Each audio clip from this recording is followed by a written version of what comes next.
అందరికీ నమస్కారం. తెలుగు కథల సమాహారానికి మీ అందరికీ స్వాగతం. ఇప్పుడు మనం వినబోయే హాస్య కథ అతివ జాగ్రత్త అతి జాగ్రత్త. రచన గంగాధర వడ్ల మన్నాటి గారు.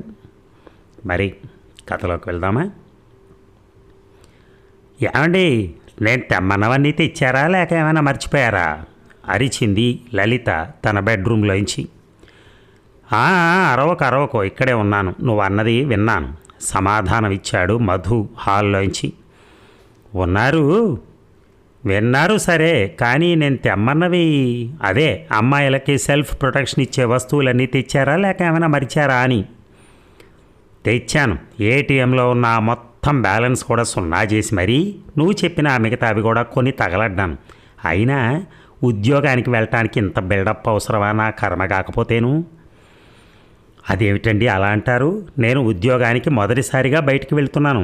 అసలే నాకు కొంచెం భయం జాస్తి. పైగా టీవీ న్యూస్ ఛానల్స్లో జులాయిలు, రోడ్ సైడ్ రాస్కెల్స్, అమ్మాయిలపై చేస్తున్న కామెంట్స్, దాడులు రోజు చూస్తున్నాం కదా, అందుకే కొంచెం ముందు జాగ్రత్త. కొండవీటి చాంతాడంత లిస్ట్ ఇచ్చి కొంచెం జాగ్రత్త.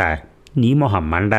పెప్పర్ స్ప్రే, చిన్న సైజు కత్తులు వగైరా ఉండే కీ చైను, ఎలక్ట్రిక్ షాక్ కలిగించే గన్ను, జీపీఎస్ మొబైలు కొనిపించావు.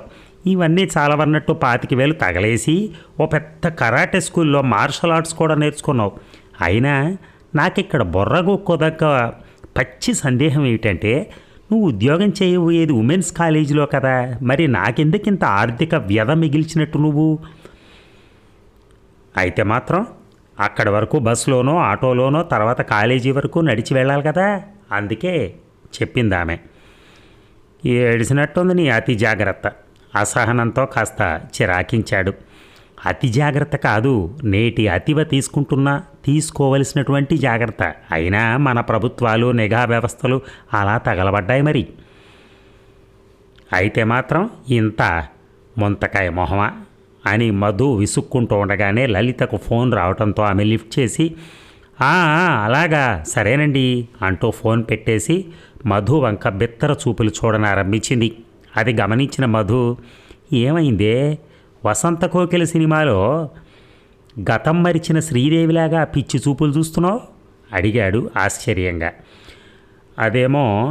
మరేమో అని ఒక గుక్క మింగి, ఏమండి, నేను బస్సులోనో ఆటోలోనో వెళ్ళనక్కర్లేదట. కాలేజీ బస్సు రోజు నన్ను మన ఇంటి దగ్గర పికప్ చేసుకుని సాయంత్రం మళ్ళీ అదే మన ఇంటి దగ్గర డ్రాప్ చేస్తుందట. ఈ విషయం నాకు ఇచ్చిన అపాయింట్మెంట్ లెటర్లో కూడా ఉందట, నేనే గమనించలేదు అని ఆమె చెప్పగానే మధు ఎర్ర మొహంతో సీరియస్గా, అంటే నువ్వు జాగ్రత్త పేరుతో ఇప్పటి వరకు చేసిన ఖర్చు అంతా నాకు వృధా అన్నమాట. పళ్ళు పటపటా కొరికాడు. అలా ఎందుకు అనుకోవాలి? ఎప్పుడైనా మీరు హద్దు దాటితే అవి మీపై ఉపయోగపడవా ఏమిటి అని లలిత అంటూ ఉండగానే భయంతో బిగుసుకుపోయి చూస్తూ ఉండిపోయాడు ఆమె వంక. చూసారా ఆ హాస్య కథలో ఏం జరిగిందో? అపాయింట్మెంట్ లెటర్లో ఉన్నా కూడా అన్నీ కొనిపించుకుంది. బస్సు ఇంటి ముందుకు వస్తుందంటే కూడా, ఎందుకంటే చూడలేదని చెప్తోంది.